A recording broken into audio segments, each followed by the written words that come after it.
রাজনীতির মাঠে নতুন রেকর্ড গড়লেন এনসিপির সিনিয়র যুগ্ম সদস্য সচিব ডক্টর তাসনিম জারা। জাতীয় সংসদ নির্বাচনে ঢাকা ৯ আসন থেকে লড়তে নির্বাচনী ব্যয় মেটাতে ভোটার, সমর্থক ও শুভাকাঙ্ক্ষীদের কাছে আর্থিক সহায়তা চেয়েছিলেন তিনি। এরপর স্রোতের মতো টাকা ঢুকতে থাকে জারার অ্যাকাউন্টে। ফান্ডরাইজিংয়ের রীতিমতো রেকর্ড গড়েন তিনি। সোমবার ফেসবুকে একটি ভিডিও বার্তায় অনুদান চান তাসনিম জারা। সহায়তা চাওয়ার মাত্র ১৪ ঘন্টার মাথায় ২৩,৬৮,০০০ টাকা পেয়েছেন তিনি। নিজের ভেরিফাইড ফেসবুক পেজে ডক্টর জারা নিজেই এই তথ্য নিশ্চিত করেছেন। আর্থিক সহায়তার আবেদন জানানোর মাত্র ৪ ঘন্টার মধ্যে ৫,২৬,০০০ টাকা জমা হয়। সময়ের সাথে পাল্লা দিয়ে বাড়তে থাকে অনুদানের পরিমাণ। ৭ ঘন্টার ব্যবধানে তা পৌঁছায় ১২ লাখ টাকায়। সর্বশেষ পাওয়া তথ্য অনুযায়ী মাত্র ১৪ ঘন্টায় ২৩,৬৮,০০০ টাকার মাইলফলক স্পর্শ করেছেন তিনি।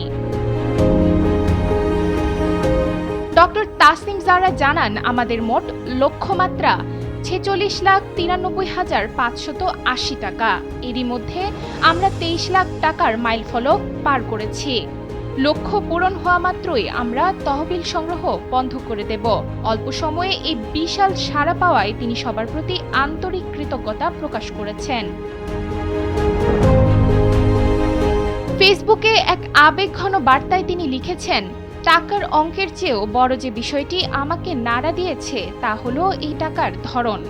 অধিকাংশ অনুদান এসেছে খুব ছোট অঙ্কে, ৫ টাকা, ১০ টাকা, ২০ টাকা, ৫০ টাকা কিংবা ১০০ টাকা।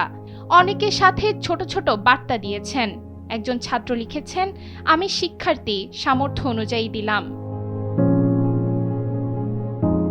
যারা উল্লেখ করেন, নির্বাচনের খরচ যখন ১০ কোটি বা ২০ কোটি টাকা ছাড়িয়ে যায় তখন নির্বাচিত হওয়ার পর সেই টাকা তুলতে চাঁদাবাজি আর টেন্ডারবাজি করাটা অনেকের জন্য বাধ্যতামূলক হয়ে দাঁড়ায়। এভাবেই রাজনীতি সাধারণ মানুষের হাত থেকে ছিনতাই হয়ে মুষ্টিমেয় কিছু সিন্ডিকেটের হাতে চলে যায়। নির্বাচন কমিশনের নিয়ম অনুযায়ী এই আসনে সর্বোচ্চ ৪৬,৯৩,৫৮০ টাকা ব্যয় করা সম্ভব।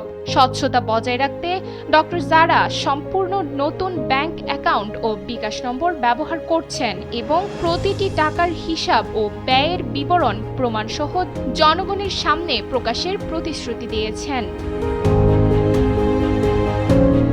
ডেস্ক রিপোর্ট, সময়ের আলো।